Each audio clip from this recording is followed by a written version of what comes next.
Now it's the big moment. Let's talk to Agnes about the next update. Welcome back, Agnes. Thank you. How's the show felt for you? Super good. I think it's a really fun show. And also, of course, we've shown so many exciting things. Absolutely. I mean, I'm feeling quite nostalgic since this is number 10. And I have to say, I was the 7th employee, the first woman on the team. And when I see you leading Minecraft, I just feel so excited about where we're going. Thank you. That was very sweet of you. And of course, we managed that lead it together. But I'm like the creative lead, and I'm super happy about that. But it feels quite surreal because I also used to be a Minecraft player and love this game, and I'm very happy and lucky to be here. Yes, I think we all feel that way, and it's so cool having so many people on the team who play and love it and care about it, and we all feel like. I mean, we are part of the community too. Yes, we definitely are. And now, Agnes, you are going to reveal to us what the next update is. Yes. Okay. So the next update is called the Wild Update. The Wild Update sounds very, very intriguing. So what does it encompass? So the word wild mainly means two things for us. So the first thing is beautiful nature.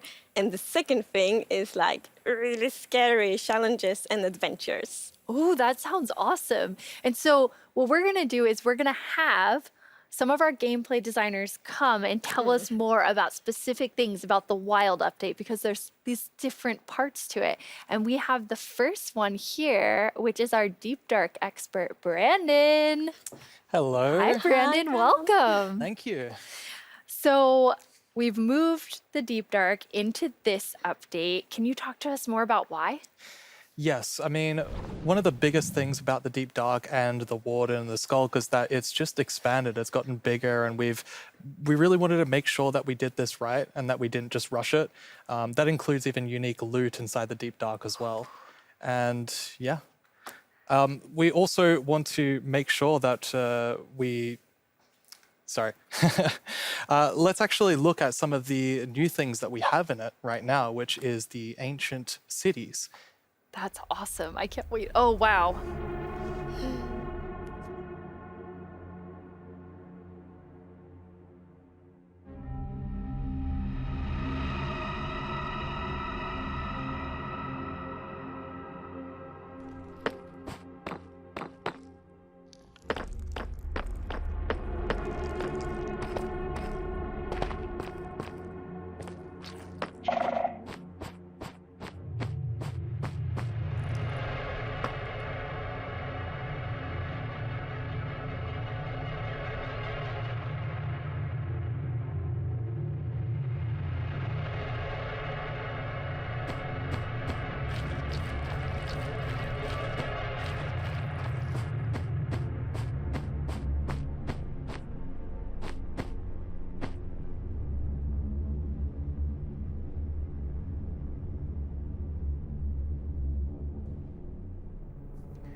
Wow, it's both beautiful and terrifying at the same time. I have so many emotions when I look at that Deep Dark biome. Yes, I mean, we really didn't want the Deep Dark biome to just be, caves or just skulks spread around. We wanted it to add a bit more mystery to it.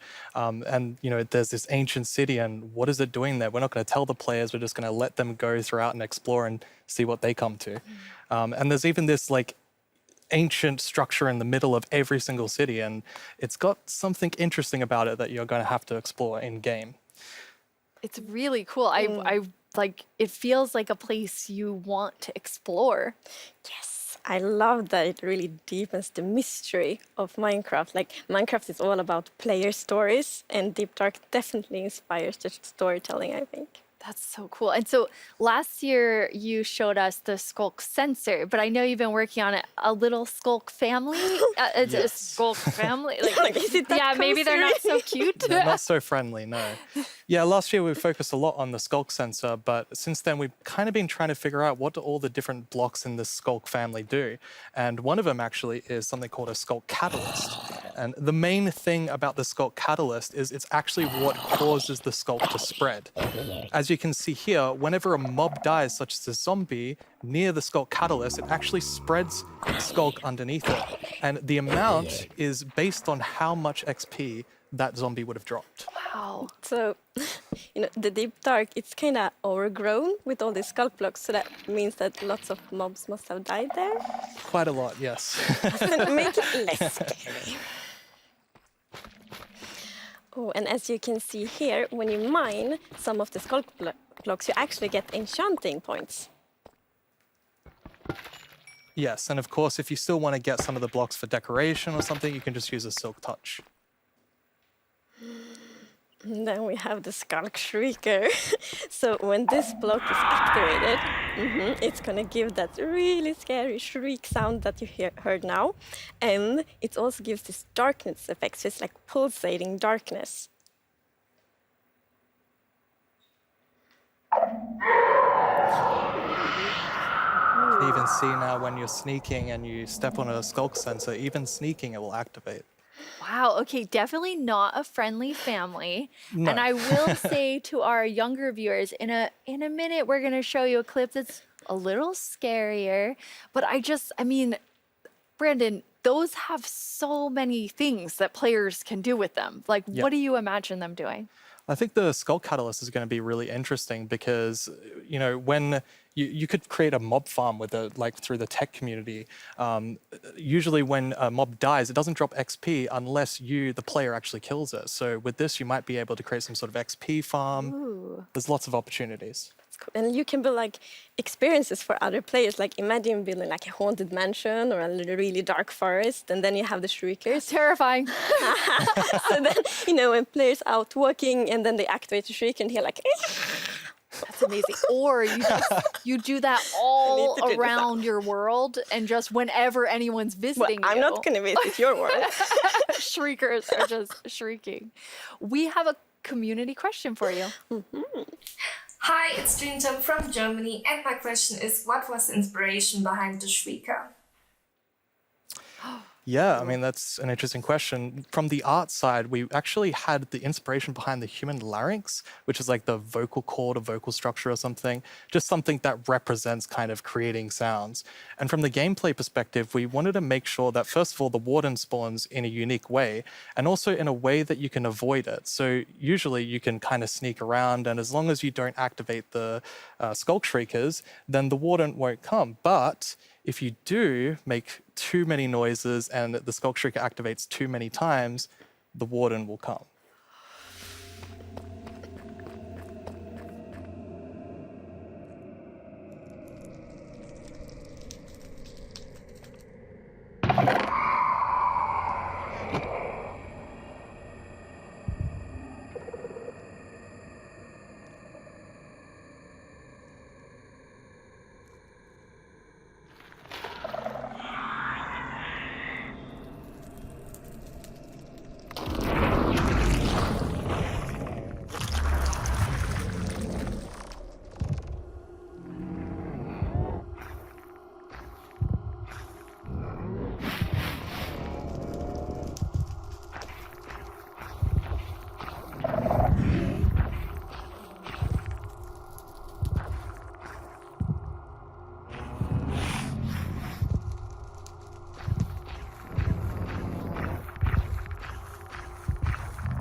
I'm kind of back to thinking that the Skulk family is very adorable and sweet after seeing that. Wow. There is a lot there, Brandon. Definitely a lot to unpack. I mean, the first thing is that the warden actually emerges underground. So that means that wardens are kind of in the deep dark, in the walls, under the floor.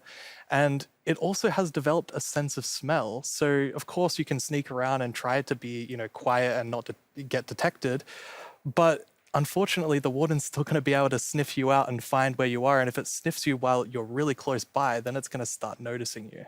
Wait, so basically the warden is like, smell that? It's happening. And just like going for the Pretty players? much, yes. It's not going to be fun for you. No, and I love that we're adding that like sneaking gameplay because we haven't really had that before. So, you know, you are in the deep dark, everything's super dark, and you're sneaking, trying to find the treasures, trying to avoid the warden. I think it's something really exciting with that. It's really, really cool. I mean, I think you have definitely upped the terrifying level, Brandon. And I just love how much you've expanded the deep dark to feel it's so immersive. Yes, definitely. It's really amazing. Thank you so much for joining us and scaring us half to death. No worries. That's my job. He's our expert. Like if you want to do something scary, it's like, Brandon. Thanks, Brandon. Thank you so much, Brandon. So Agnes, the deep dark is one part, this sort of very adventurous side of the wild update, which the name is starting to really become clear after talking to Brandon.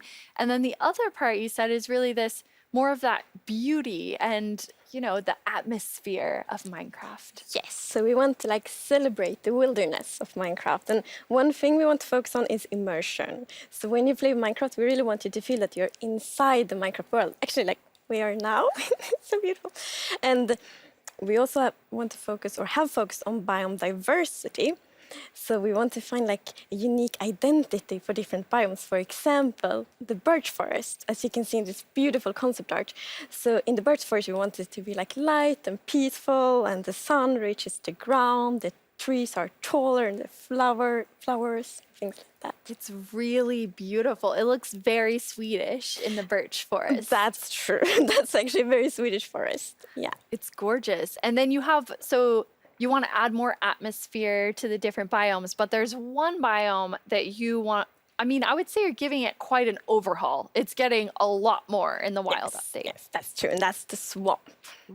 Oh, our art team is just so amazing. It's such a beautiful concept art. And as you can see here, the atmosphere is really different from the birch forest as well. It really is. It's amazing. So we have another one of our gameplay designers here and our swamp expert, Corey. Welcome, Corey. Hi, Corey. Hey, it's absolutely wild to be here. Oh no, Corey. The puns are so quick to start. It's Corey after all. Yeah, it's very on brand. So you're going to tell us about all of the, I mean, there's a lot of exciting things coming to the swamp. So what are we getting? Yes, there are a lot of awesome things coming. The first of which is the boat with the chest in it.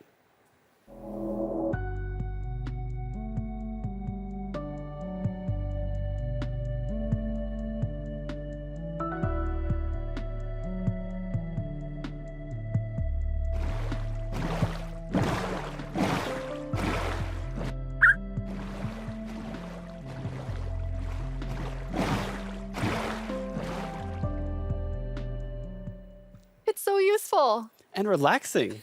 Yes, and especially now, you know, in Caves and Cliffs Part 2, we have even wider rivers, so it's easier to travel on water, so it's going to be like extra useful. Yeah, and like in the aquifers as well. Yes, so like when you go rafting in the caves, you can like put your diamonds in the chest in your boat. Oh, It's that's really nice. amazing. And you've been working on what I think now will be my favorite tree in Minecraft. Yes, we are adding the mangrove tree to Minecraft. So as you can see here, this is a propagule, and propagules grow from mangrove trees. They're actually like ready to grow mini mangroves growing from the mangrove. And you can see here, the mangrove tree grows propped up on root blocks. It has vines hanging down from the leaves. The propagules are actually growing underneath the leaves. They actually grow from the leaves themselves. And I really like how the propagules are looking here. And okay, I'm just gonna nerd out on propagules for a please minute. do. Okay, so in real life, the propagules grow, like I said, from the mangrove tree. And then when they fall into the water, or like, let's say they fall into water, they could float for up to a year before they plant themselves in the like water, underneath the water or on land, wherever they happen to land. And mangrove trees themselves are actually amazing for like local ecosystems, fighting climate change, for local communities. They're just super trees, and I'm really, really excited that we're adding them to Minecraft. That's awesome. And this is the first sapling that you can plant underwater. Yeah, you can plant it underwater and on land as well. That's so cool. When you first showed me the mangroves and you talked about your favorite thing, the propagules, I actually remember playing in mangroves in Florida, and we would use them to like write in the sand because they're super cool. That's So adorable. seeing Love them that. in Minecraft is just so exciting. And of course, where there's a new tree, there must be a new wood type. Yes, the mangroves do come with a new wood type. And like always when we add a new tree, we are so happy. Like we get so many questions from the community like, will there be a new wood type? and therefore we're so happy that we were able to add a new wood type for the mangroves. And look at it, I think it's really pretty. And you also don't see like all the blocks here. It's gonna be like a full set for the wood types. It's gonna be like doors and trapdoors and so on. That's gorgeous. I love it. I'm so excited about mangroves, but I just need to mention another thing. Because we decided to go with like really big roots, and I think those are so cool. And we actually prototyped quite a lot back and forth, and it was a bit tricky to decide how the route should look like, as you see in this picture here. But now I'm so happy that we went with the like multi-block routes, because, for example, when you like go with a boat, and then you can go under the mangroves, and I think that adds such a nice feeling to it. Yeah, like in this picture, it's really nice atmosphere. That's beautiful. I really agree. And like when I was testing, I really loved that feeling of like being underneath it, being like this huge feeling. And I wanted more. I wanted to be surrounded by mangroves. So I was like, why don't I just make a mangrove swamp biome where I'm completely surrounded by them? So as you can see in this video, walking around, you're just completely surrounded in the mangrove swamp. It's just mangroves as far as the eye can see, just like in real life.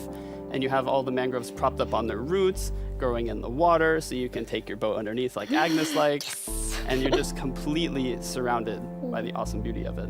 It's so beautiful. Oh, and I mean, during sunset, every time I was testing, I would actually like pause the day-night cycle just to watch the sunset in the mangrove swamp. It was super beautiful. That's absolutely gorgeous. I noticed that was not dirt. Good eye, Lydia. That was wet dirt, otherwise known as mud. That's amazing. So you've actually added mud to do something really cool. Yeah, so we're adding really cool renewability mechanics to mud. The first of which is if you take a dirt block and pour a water bottle on it, then you can get more mud.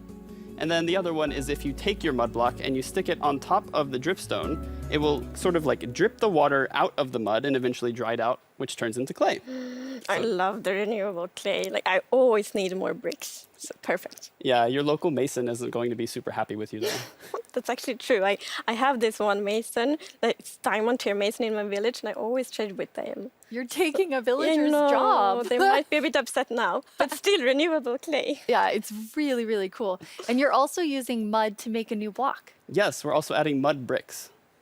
So mud bricks are a really, really exciting like building block. And as you can see here, the brick texture is actually different than the other stone bricks that we have in the game. So they're sort of smaller, more compact, but it is really cool like to build with. It matches a lot of different block sets, and I'm really excited to build with them.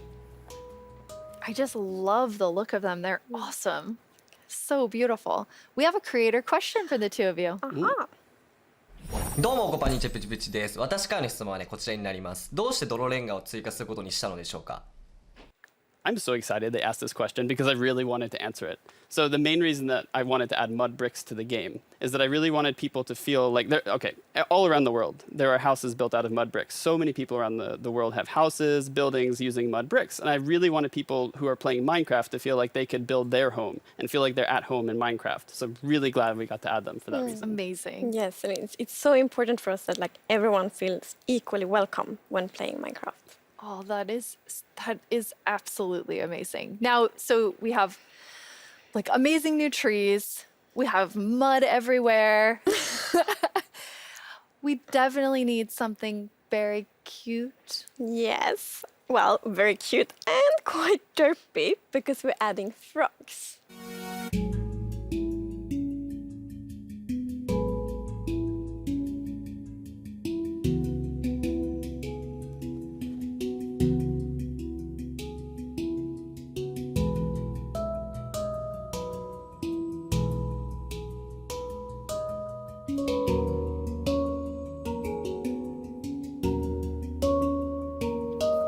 They are cute and derpy. That's the perfect description of them. The croaking is amazing. And did you see the one that jumped like backwards? One fell in the water. Silly frogs, yes. And they do love to jump around, and especially on lily pads, and actually also on big drip leaf, because I mean the big drip leaves kind of look like lily pads. But the funny thing with that is then when they jump on top of the big drip leaves, it's gonna tilt and then they fall down. One of them did. It just maybe it's a like frog slide. Oh. And you're adding another little tiny creature to Itty this bitty. update. Yes, the fireflies. So you can see them roaming around, adding a lot of ambience to the swamp, making it feel just nice and cozy at night. But really, my favorite part of them is just making the world come to life, like feeling like there is life going on all around you. And oh yeah, also their frog food. Yeah, forgot to mention that. Their frog food. Poor fireflies. Yes. Yeah, but look how happy that frog is. Yeah, and That's they're true. beautiful frog food. So you can both enjoy them in the atmosphere and the frogs get to eat. So that's, Everybody wins. Now, we're calling them fireflies, but Corey, is that what you called them growing up? Actually, no, we called them lightning bugs. I did too. And in Swedish, it's eldflugor, and that's actually literally translates to fireflies. okay. It's very interesting. It became like a lot of people talking about what you called it growing up. But we're really excited to have fireflies or lightning bugs in the game. I want to know more about baby frogs. Yes, so all baby mobs in Minecraft are just like tiny versions of the grown-ups, but with frogs we're actually adding tadpoles.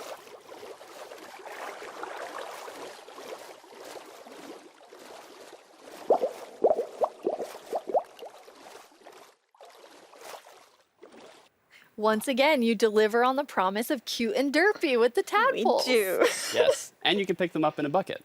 Yes, and that's actually extra helpful for the tadpoles because we have frog variants, and when a tadpole grows up, it will pick a variant depending on the temperature in the biome it grows up in. So, for example, if it grows up in a really cold place, it's going to turn into a snowy frog. Yeah, as you can see here. So, the frogs have kind of like two main systems. One is the tadpole system, and the other one is the cold-blooded system. So the frogs are like the first cold-blooded animal in Minecraft. And in real life, there actually are frog variants that pick a color depending on, or they adapt their color depending on temperature. And we wanted to have that in Minecraft. We wanted to Minecraftify it. So therefore, the tadpole's going to pick a variant instead, depending on the temperature. That's so cool. And there are 3 variants. Yes, it's going to be 3 variants. Okay, so we've seen 2. What's the third one? The third one is the tropical frog. Yes. So let's say you were venturing out into the desert or the jungle, and you take your tadpole with you, and if it grows up there, it'll turn into a lovely tropical frog. And what I really love about the tropical frogs is how just relaxed they look, and they're like blending into the sand almost. They're just so relaxed, just chilling there. Yeah. Yes. And I think there was a reason that they were colored that way. There is a reason they are white. So I was reading a lot about frogs. Always when we had something new, we read up a lot. It's super fun because we can be really geeky. And then I learned about the real-life frog that's called gray foam-nest tree frog and lives, for example, in Angola, Botswana, and Kenya. And that frog can actually turn almost white to avoid overheating. So that's like the inspiration for the tropical frog in Minecraft. I love all 3 of them. And you have these different color variations, but you also have something else special about the frogs. Yes, so each frog variant is going to have something unique that will be useful for the players. But we actually don't even know what that is yet because we are working on the frogs right now. That is so cool. So Corey, which frog is your favorite? Oh, it's got to be the snowy frog. They look so cozy. Ooh, I'm tropical frog. I'm very interested to see which one the community loves the most. I love them all. of them. Yeah, exactly. Thank you so much for joining us, Corey, and taking us into a deep dive of all really cool swamp things. Yeah, happy to be here. Thank you, Corey. Thank you, Of course. Corey. I'm just going to hop on out of here. Bye, So Corey. many puns. I like that though. This is quite an awesome update. And I mean, I really see the name for the wild update. You get a bit of everything in it. Yes, and I love the contrast. Yeah, as you can see in this pretty concept art, it's really like that beautiful nature and the super terrifying deep dark. And I love that contrast between these 2 things. It's absolutely amazing.